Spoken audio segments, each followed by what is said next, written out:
Well, the first thing is the railway needs to be safe, and Yeah, of course. the UK railway is the safest in the world.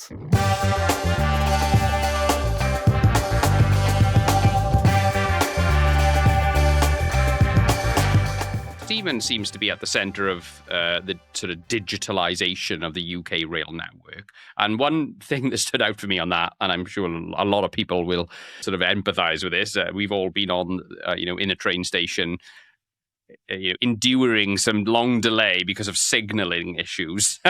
Yeah. I know you guys are helping move from traditional signaling to sort of digital train controls of sorts. So, in simple terms, why is the shift from trackside signals to sort of in-cabin digital systems such a sort of big deal in the rail sector right now? And what are you guys doing to help that shift accelerate? Yeah. So, well, you're absolutely spot on. That shift to digital signaling is a must, really.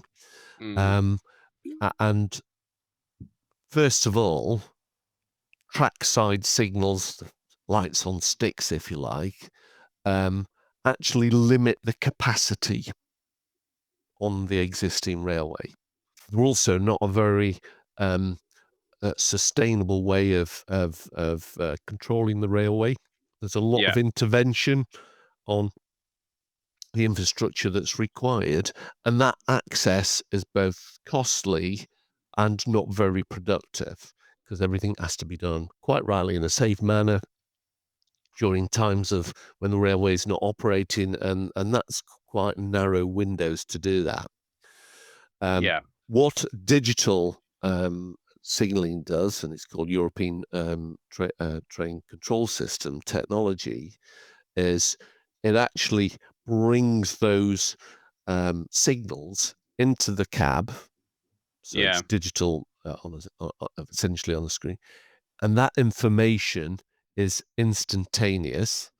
It allows trains to operate a lot closer together yeah, of because the brains know the acceleration and the braking times for these course. trains. Yeah, It gives instant information to the driver so he can drive at maximum performance, and that could be speed, more ideally um, from a sustainable perspective, so the most economical way of doing that, and also how to control speed to meet the requirements of the timetable. And that's something else that we do. Um, yeah, we do our interlockings. Our interlockings are what protect trains from stopping going into an area where there's already a train. We've got a yeah, control system which allows that to happen smoothly. But inevitably, there's delays from time to time. You touched on those delays. Um, yeah, and what we now provide is something called digital conflict resolution. It's a new system. And what it does is it looks at the performance of the railway compared to the timetables and looks and provides options to the signaller to say, well, how can you reduce that delay by um, changing the way in which things happen on the railway. And these things ordinarily wouldn't be visible because the yeah. railway is so complex. It Oh, is absolutely. amazingly complex. Absolutely. And Yeah. now it takes No, that time for makes these sense. things to roll out. And of course, at the end of the day, it's around balancing funding against ambition and of Mm. course, economical constraints, of which the government, for example, has got quite a lot at the moment. Yeah. No, absolutely. Just out of curiosity, how does the UK compare in terms of rail infrastructure on the global stage, Rob? I know you've worked all over the world, and Mm. I've been on trains. I was in Italy a couple of years ago, and I was very impressed that the high speed trains going from Venice to Bologna were fantastic. And I know they got other good services there, and the UK is improving for sure. But how does the UK stack up compared to the leaders in rail infrastructure like Japan, Germany, Italy potentially, and others? Well, the first thing is the railway needs to be safe. and Yeah, of course. the UK railway is the safest in the world. So Really? Okay. it is, yeah. So that's a good thing. So let's tick that box when Absolutely. comparing across the rest of the world. The second thing is, it's a largely Victorian railway. We've been the first at so many things, and that Yeah. because of the Industrial Revolution.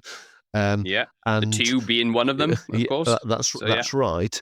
And so, by being the first players and building on that, we've got a fabulous, highly dense railway. But with that, it's a railway that demands a lot of renewal, uh, just as it Of is, course. to stop it from falling over. And Hmm. so that's highly costly. And then to get enhancements on top of that, that is perhaps where some of our challenges are as a country, because we're having to maintain and build on something that's really very old. Now, if we were comparing around the world to say, well, you know, which part of the UK infrastructure is a real high performer, truly world class, Hmm. then the Elizabeth line has to stand out Absolutely. there. It surpassed all expectations. Yeah. And bearing in mind, this is something that was based on, it's specified, um, the best part of 2 decades ago now. We really have got something there that Yeah. as a It's nation we it think is we can incredible, shout I gotta about. be honest. And the Yeah. good thing from our perspective is, the central sections of the Elizabeth line, we provided the communication-based train control systems there, so the Yeah. trains are managed by our systems, our um, customer information systems are there, so all the platform screen doors, all the wayfinding, all of that is provided by Siemens technology. Yeah. Um, all the movement of escalators, uh, uh, the environment that people feel, people see, sense, touch to move around efficiently, that's all driven by Siemens technology. So, Yeah. from my perspective and from a business perspective, we are very proud to be part of, the highest performing railway in the UK, and one that stands really high and proud globally. Yeah. I mean, it's an incredible achievement, isn't it? I mean, the Elizabeth. I mean, I was watching a documentary about it not long after it opened, about the sort of engineering challenge of getting it to not ruin a show when you're sitting in the Barbican with a train going past. So they had to put it on like suspension with shock absorbers to absorb the noise. So when it goes under the Barbican Theatre, it goes on like a different suspension track, if you like. Yeah, So it absorbs all the noise, so it keeps quiet when it's going under. I thought it was incredible. But there was loads of little like bits like that, sort of troubleshooting these engineering challenges as you go along type thing. It was an amazing, and the technology on it is fab as well. And I did have a question for you about that. But what is your proudest achievement in terms of the technical integration of that Crossrail project, Rob? And how does it sort of shape how you approach major UK rail programs going forward? What did you learn from that piece of work?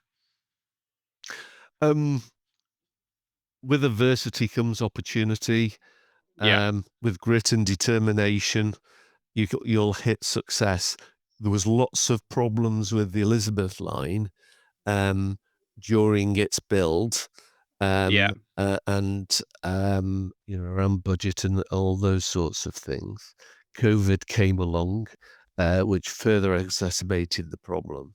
But at the end of the day, we've created something through grit and determination and very clear yeah, thinking in the end, by us all leaning in together, multiple companies leaning in together to really operate to the best of our technology, the best of our people, or whatever, yeah. to come up with something that's absolutely fabulous. The same will happen with high speed too, but it doesn't feel that way at the moment. Eventually, yeah, Yes. maybe.